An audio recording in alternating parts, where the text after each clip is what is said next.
تو ان کی آج کی بات میں کچھ وزن ہوتا. میں ایک جملہ کنڈی صاحب پہ بھی کہنا چاہوں گا کہ یہ قبل از وقت تحلیل پہ جو آپ اعتراض کر رہے ہیں, مشترکہ مفادات کونسل جس کے اندر بنیاد ڈالی گئی 4 5 6 مہینے انتخابات کو آگے بڑھانے کی, اس میں ایک صاحب تھے جنہوں نے اس پر اتفاق کیا, ان کا نام مراد علی شاہ تھا, اور آخری بار جو میں نے چیک کیا ان کا تعلق جو ہے وہ انہی کی جماعت سے تھا. تو یہ جو اس طرح کے جو اب جو اعتراضات آ رہے ہیں اس میں کوئی وزن نہیں ہے. بالکل ٹھیک, آپ نے ایک ایک کر کے سبھی کی کنڈی گڑکا دی سلنگی صاحب. لیکن رانا صاحب, یہ ہی وہ نام تھا جو آپ مجھے کہہ رہے تھے میں آپ کو لکھ کے دے دوں گا, یا آپ کو بھی کوئی سرپرائز ملا ہے؟ اور ان کے تو انٹرنیشنل کریڈینشلز نہیں ہیں, جیسے آپ نے کہا تھا نا ان کے تعلقات ہوں گے یہاں وہاں. کاکڑ صاحب کے تو ایسے تعلقات نہیں ہیں جس طرح سے آپ نے تشریح کی تھی. یہ وہی صاحب ہیں؟ کاکڑ صاحب کا نام, to be very honest, I will be very honest with you, نہیں, یہ میرے ذہن میں یا میرے پاس یہ نام نہیں تھا. اور میری صرف کاکڑ صاحب سے ملاقات ہوئی ورلڈ اکنامک فورم پہ, اور ورلڈ اکنامک فورم پہ یہ تھے اور جام کمال, یہ دونوں ساتھ تھے, اور اس وقت جام کمال جو تھے وہ چیف منسٹر بلوچستان تھے. تو یہ دونوں they were like hand in glove with each other, اور دونوں اکٹھے پھرتے ہوئے نظر آتے تھے, اکٹھے بیٹھتے بھی تھے, اکٹھے بریکفاسٹ پہ بھی ہوتے تھے, اور ڈنرز پہ بھی اکٹھے ہی ہوتے تھے. تو ان کا بڑا جیلن کرتے ہیں جام کمال سے کاکڑ صاحب, اور ان کے بڑے اچھے مراسم ہیں جام کمال سے. تو میرا تو ڈیوورس تک ہی ان سے انٹریکشن تھا. اس کے علاوہ بھی کبھی کبھار میرے شو میں آ جایا کرتے تھے کاکڑ صاحب, اور اس میں جو گفتگو ہوتی تھی that used to be all together a different ball game. وہ تو ڈفرینٹ طریقے سے وہاں پہ انٹریکٹ کرتے تھے پینل کے اندر.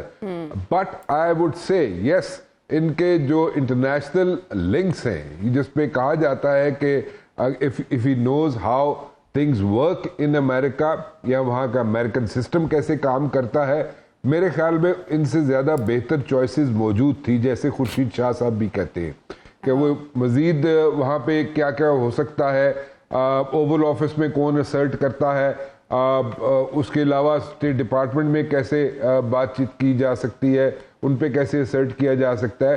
ایون سو مچ سو کہ اگر سینٹ کام کی بھی بات کی جائے, وہ ان کا رول نہیں بنتا ہے سچ ڈائریکٹلی, لیکن سینٹ کام ہو یا پینٹاگون ہو, وہ بھی ان کا رول ڈائریکٹلی نہیں بنتا. لیکن دین اگین اگر یہ کہا جائے کہ he is a very known figure in like states, جو کہ سول سپر پاور ہے امریکہ, وہاں پہ ان کا بڑا کوئی لنکس ہیں, یا وہاں پہ ان کے بڑے انروڈز ہیں, یا وہاں پہ یہ بہت اسرٹ کر سکتے ہیں in the donors and lending agencies, I don't think so. لیکن پھر بھی اگر دیکھا جائے تو ود ان جو کولیکٹیولی جو نام مارکیٹ میں فلوٹ کیے گئے تھے, جیسے آپ نے کہا کہ پلس دیکھنے کے لیے, بالکل پلس دیکھنے کے لیے تھے, لیکن بہتر لوگ بھی موجود تھے. آپ کے پاس کون سا نام تھا رانا صاحب جو قرا نہیں نکلا, وہ کیا نام تھا؟ میرے خیال میں وہ بھی ایک سینیٹر ہی تھے.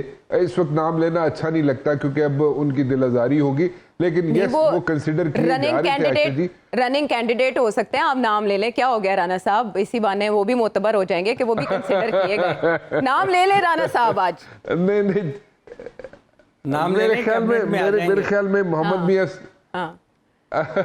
کیبنٹ میں آ جائیں گے. جلیل آباد جیلانی کی اگر بات جلیل آباد جیلانی کی اگر آپ بات کر رہے ہیں تو یس جلیل آباد جیلانی کو میں ضرور کہتا ہوں کہ لیکن وہ اڑتے منانے والی گل ہے نا, اڑتے پہلے تے پرائم منسٹر دے رن سن تے ہن ڈیفرنٹ بال گیم ہوگی نا آل ٹوگیدر. اگر ان کو فورن ان شارٹ اگر آپ یہ کہیں تو قابلیت کا جو معیار ہوگا جس کی بنیاد پر یہ منتخب کیے گئے, وہ یہ ہے کہ یہ باپ سے ہیں, باپ پارٹی سے ہیں. دیکھیں ایک تو بڑا اچھا اسٹیپ ہے کاکڑ کے لیے, کاکڑ صاحب کے لیے, کہ جناب وہ باپ ایک چھوٹے صوبے سے ان کا تعلق ہے, چھوٹے صوبے کی ریپریزنٹیشن ہے, یہاں تک تو بات بہت اچھی ہے, اور سب کو لے کے ساتھ چل سکتے ہیں. یہ اب انہوں نے خود پروف کرنا ہے کہ وہ چل بھی سکتے ہیں سب کو لے کے ساتھ یا نہیں, کیونکہ ہر چیز تو سپون فیڈنگ نہیں ہو سکتی.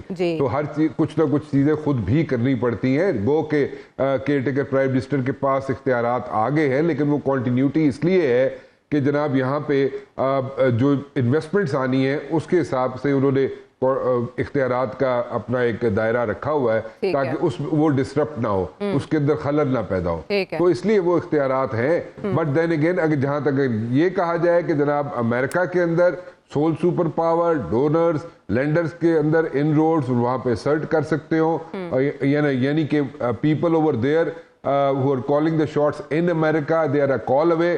وہ میرے خیال میں میرا ذاتی ایکسپیرینس اور میرا ذاتی خیال یہ ہے کہ وہ جلیل عباس جیلانی کر سکتے. جی بالکل, ان کا نام بھی آ رہا ہے فارن منسٹر کے لیے, تو ہو سکتا ہے یہ کمی اس طرح سے فل کر دی جائے. نہیں یہ سب کیا یہ تقرری یا یہ انتخاب دراڑ کی نشاندہی کرتا ہے کسی جو اتحاد رخصت ہوا اور اسٹیبلشمنٹ کے درمیان, اور کیا غیر جانبدار وزیر اعظم کے جو تقاضے تھے ان پہ انوار الحق کاکڑ صاحب پورا اترتے ہیں آپ کے خیال میں؟ اگر حقائق کو مد نظر رکھا جائے تو غیر جانبدار وہ نہیں ہیں, جانبدار وہ ہیں. غیر جانبدار انہیں بننا پڑے گا, پارشل وہ ہیں, امپارشیلٹی انہیں ڈیمونسٹریٹ کرنا پڑے گی.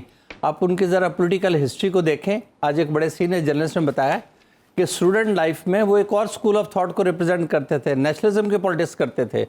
پھر وہ پی ایم ایل کیو میں رہے, وہ نیشنل اسمبلی کا ٹکٹ انہوں نے لیا, کوئٹہ سے ہار گئے اور 13-14 ہزار ووٹ کی لیڈ سے ہارے. پھر پی ایم ایل این میں رہے, ایک پی ایم ایل این کے چیف منسٹر کے ترجمان رہے صوبہ بلوچستان میں. پھر یہ سینٹ میں آئے. پھر ایک وقت بھی بتا دوں, اصل بات یہ ہے کہ وہ غیر جانبداری کے ساتھ کس حد تک آنے والے انتخابات کو غیر متنازع رکھنے میں کامیاب ہو سکتے ہیں. کیونکہ ایک ایونٹ تاریخی طور پر ہمارے سامنے ہے, سنجرانی صاحب کے خلاف ایک ووٹ آف نو کانفیڈنس آیا تھا جس کی ووٹ کاؤنٹنگ آج تک متنازع ہے.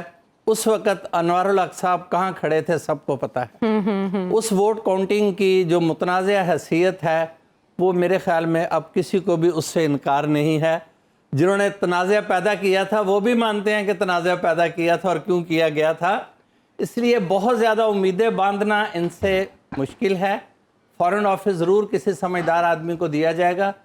سلیکشن آف کیبنٹ کولیگز یہ بہت بڑا ٹیسٹ ہے. اسی سے پتہ چل جائے گا کہ پرائم شیئر کس کو مل رہا ہے اور کس کو نہیں مل رہا. یہ کتنی دیر میں ہو جائے گا کام کیبنٹ کا؟ یہ ود ان 2 اور 3 days. یہ زیادہ ٹائم نہیں لگے گا کیونکہ پاکستان کی بڑی کمپلیکس سچویشن ہے. اور جو دوسرا بات ان کا بی اے پی سے ہونا, کوئی کریکٹر نہیں ہے, نہ ہی کسی کو بی اے پی کی اتنی فکر ہے. بی اے پی کی جو نشستیں ہیں وہ کیسے انہیں ملی ہیں, وہ 5-6 نشستیں پھر بھی مل جائیں گی. اس کی ووٹنگ پاور کا اس سے کوئی تعلق نہیں ہے. نہ ہی صوبہ بلوچستان میں قومی اسمبلی کی نشستوں کی اتنی تعداد ہے کہ وہاں سے پی ایم کوئی اثر انداز ہو سکے. اور ان کی جو سابقہ آپ کہہ رہے ہیں, چونکہ انہوں نے ریزائن کر دیا, سابقہ کہنا چاہیے لیکن یہاں سابقہ کچھ نہیں ہوتا. بی اے پی پاکستان کی پاور پالیٹکس میں ایک پولیشن پارٹنر کے طور پر ہی سامنے آئی ہے.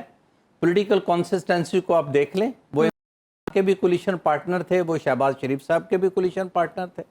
لیکن یہ اختر مینگل صاحب کا خط یہ خود لکھا انہوں نے یا لکھوایا گیا ہے؟ نہیں, ان کی ریزرویشنز اور لائنز پر ہوں گی. وہ جیسے سلنگی صاحب نے اشارہ کیا ہے, بلوچستان میں نیشنلزم کی پالیٹکس جس لیول پہ مینگل صاحب کرتے ہیں, تقریباً اس لیول کی نیشنلسٹ پارٹیز میں سے صرف عطاءاللہ مینگل کی ہی بی این پی ہے جو انتخابی سیاست کر رہی ہے. باقی لوگ انتخابی سیاست نہیں کر رہے, یا وہ اب کالعدم تنظیموں کا حصہ بن چکے ہیں یا سیاست سے کنارہ کش ہو گئے ہیں. 70 والی نیشنل عوامی پارٹی کی سچویشن نہیں ہے. ہاں, وہاں بلوچستان میں بلوچ اور پشتون ڈیوائیڈ موجود ہے. بلوچ ایریا میں نیشنلسٹ پارٹیز کو پذیرے زیادہ ہے, اور پشتون ایریاز میں زیادہ پذیرے جو ہے وہ جے یو آئی کو ہے بلوچ نیشنلسٹ پارٹیز کے بعد. ان کے چند اچھے کینڈیڈیٹس ہیں بی اے پی کے پاس, وہ اب بھی شاید کچھ سیٹس نکال جائیں, چونکہ وہاں کا ایک علیحدہ سینیریو ہے. وہاں پاپولر پالیٹکس نہیں ہوتی, اور طرح کی پالیٹکس ہوتی ہے. کچھ ٹرائبل چیفز ہیں, کچھ سلیکٹڈ لوگ ہیں, کچھ کی مذہبی فالوئنگ ہے. کیبنٹ میں واپس آتا ہوں. ہاں, سلیکشن آف کیبنٹ پولیس جو نام سامنے آئے ہیں اس سے یہ بھی پتہ چل جائے گا کس کو کتنا شیئر ملا اور کس کی نومینیشن کہاں سے ہوئی ہے. کیونکہ جو نام سامنے آئے ہیں ان میں سے کوئی بھی ایسا آدمی نہیں ہے جس کی کوئی ایگزسٹنگ اوپن ایفیلیشن نہیں ہے یا اپنے ایک پولیٹیکل ویوز نہیں ہے, either in favor of one party اور against the other party. یہ چیز متاثر کرتی ہے اس ایکسپیکٹیشن کو کہ caretaker prime minister and the cabinet انہیں امپارشل ہونا چاہیے, بالکل ٹھیک, impartial to all the parties and impartial to everyone. ٹھیک ہے, انہوں نے تو ابھی جس کے خلاف الیکشن لڑا ہے وہ شاید دوبارہ وہ پارٹی اس انتخابی حلقے میں کوئٹہ 1 اور 2 میں دوبارہ کینڈیڈیٹس اپنے دے. ٹھیک ہے. اچھا, یہ جو کیبنٹ ہے یا نگران وزیر اعظم ہے, ان کے جو نام سامنے آ رہے ہیں یا مارکیٹ میں گردش کر رہے ہیں, کیا یہی کچھ میٹنگز میں طے ہوا, پہلے سے طے شدہ تھا, یا اب یہ منزلیں طے کی جا رہی ہیں؟ یہ تو اپنی جگہ پر اہم سوال ہے. عمران شفقت صاحب, میرا جو بیسک کوشچن ہے آپ سے وہ یہ کہ کاکڑ صاحب کی آمد پر جو بڑی سیاسی جماعتیں ہیں ان کا رویہ یا ان کا رد عمل پراسرار بھی ہے اور محتاط بھی. خاموش ہے نواز شریف صاحب بھی, زرداری صاحب بھی, اور مریم نواز بھی. کیا بتا رہی ہے خاموشی؟ دیکھیں, بات یہ ہے کہ یہ خبر کریڈٹ دینا چاہیے, اور یہ خبر سب سے پہلے بریک کی تھی مرتضیٰ سلنگی صاحب نے جی, اور آف دی کیمرہ یہ ہمیں بتا رہے تھے کہ کس طرح ان کو یہ خبر ان تک پہنچی. ہاں, یہ سنو نیوز جہاں کی سے یہ ابتدا ایکسکلوزیو ہوئی, تھی. جی بالکل, یہ کریڈٹ جاتا ہے سنو نیوز کو اور سلنگی صاحب کو, بلکہ سلنگی صاحب جی. تو جو یہ جس میٹنگ سے اٹھ کے آئے تھے اس کا انہوں نے احوال سنایا کہ وہاں پر تو سارے لوگ خوش و خرم ہی بات چیت کر رہے تھے, اور وہ غالباً وہ الوداعی ایک تقریب تھی یا الوداعی تقریبات میں سے ایک تقریب تھی. تو میرا نہیں خیال کہ یہ کوئی بہت زیادہ پراسراریت ہے. آج ادھر جو تھے ہم تقریب میں اکٹھے ہی تھے, جو حلف برداری کی تقریب تھی اس میں پاکستان پیپلز پارٹی کی بھی شرکت تھی, نون لیگ کی بھی ایک طرح سے شرکت تھی, اور نون لیگ جو ہے وہ میں سمجھتا ہوں کہ اس فیصلے کو اون کرتی ہے, اور پیپلز پارٹی جو ہے اس کو اس کے اوپر کوئی اعتراض نہیں. ہمارے ایک دوست ہیں, ان کے ساتھ بات ہو رہی تھی قائرہ صاحب کی, اور وہاں پر بہت سی باتیں بھی ہوئیں, اور بھی تو انہوں نے کہا کہ جی ہمارا کوئی ایشو ہی نہیں ہے ان کے ساتھ. اور آپ کو پتہ ہے کہ ایک خورشید شاہ صاحب نے بات کہی تھی اور تھوڑا سا اختلاف کیا تھا, تھوڑی دیر بعد ان کو وہ اپنا جو الفاظ تھے, بیان تھے, وہ واپس لینا پڑے. اچھا جی, اس کی وجہ یہ ہے کہ کنسلٹیشن پروسیس جو ہے, نہیں سافٹ ویئر اپڈیٹ کی بات نہیں ہے. دیکھیں, بات یہ ہے کہ اس کو ہم تھوڑا سا نا, جو باتیں ہم بہت ذرا ہوتا نا ذرا گھبرا کے کرتے ہیں, وہ باتیں تھوڑی سی کھل کے بھی کر لینی چاہیے. اتنی کوئی قیامت نہیں آگئی ہوئی. میں آپ کو یہ بتاتا ہوں کہ مجھے یہ لگتا ہے کہ کاکڑ صاحب کو جس کام کے لیے لایا گیا ہے یا جو چوز کیا گیا ہے وہ سب کا مشترکہ ایجنڈا ہے. وہ پاکستان مسلم